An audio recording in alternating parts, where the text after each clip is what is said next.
So most people think that Training Cave is just a boxing gym, but they're only seeing part of the story.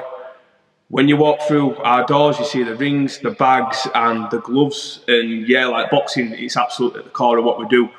But Training Cave it's a social enterprise, and it's built around three connecting parts. We've got the commercial side, where people pay for boxing sessions, memberships. We put boxing shows on, events. Businesses sponsor us, and we've got other services. We've got our education side, where we partner with schools and local authorities to support young people who might not thrive in a traditional classroom. Again, this is just another way that we generate our own income. And then we also have this community side, which is as funded programs, holiday camps, outreach, Boxing for Send, and our referral service for young people that are facing barriers to participation and opportunity. But here's what most people miss. These aren't three separate operations, they're all part of one. Our commercial activity helps make the organisation more sustainable. Partnerships help us reach young people who might not otherwise be able to access what it is that we offer. And as education work, that allows us to provide more structured and intensive support. The boxing gym, that creates the culture, it holds everything together. We're not trying to run more sessions or get more people through the door. We're building an organisation that gives young people something that they desperately need. Trust, opportunity, positive relationships, hope for the future. Boxing's the tool, that's just what we use, but better preparing young people for life is the outcome. When we first opened Training Cave, we set up as a limited company. We didn't have a business plan, didn't really know what we were doing.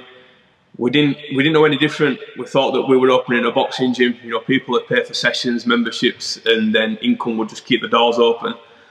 But after about 18 months, we started noticing some young people who were regularly turning up without any money. Some couldn't afford memberships. Some didn't have the right equipment, they couldn't afford it. Others came from families facing challenges that were much bigger than whether they could pay for a boxing session or not. So we kept letting them train because turning them away just didn't feel right. These were often young people who would benefit most from what a good boxing gym provides: structure, discipline, positive relationships, sense of belonging, and adults who genuinely believed in them. But there was a problem.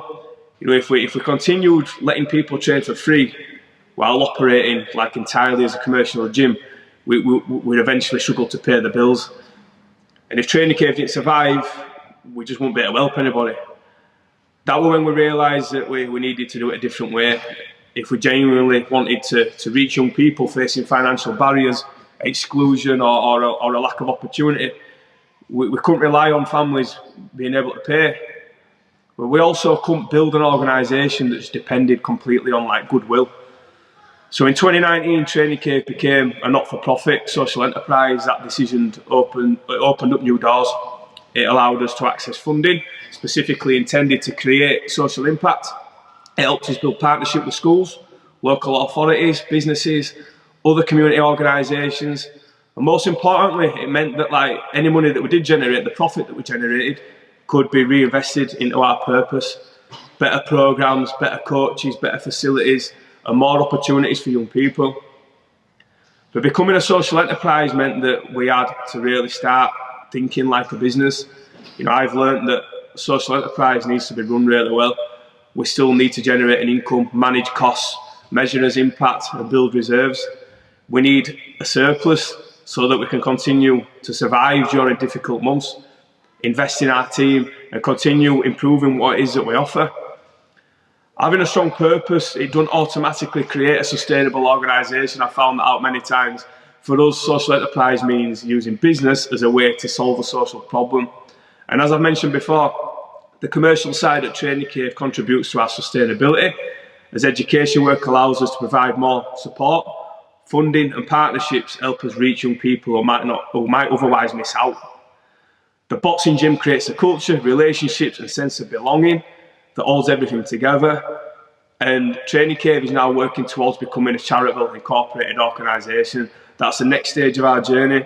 It's a structure that protects our purpose, and it'll help create a greater impact over a longer term, beyond me, beyond anyone else that's at Training Cave right now. And there's still a lot for us to learn and build. But we want to become less reliant on any single income, any source of income, create stronger partnerships, develop assets that make Training Cave sustainable for the future. And the biggest lessons I've learned is that doing good and building a sustainable organisation shouldn't be two competing ambitions. The right social enterprise model brings them together. The young people that we support at Training Cave, they're not just customers or statistics on a funding report. They're the reason that Training Cave exists.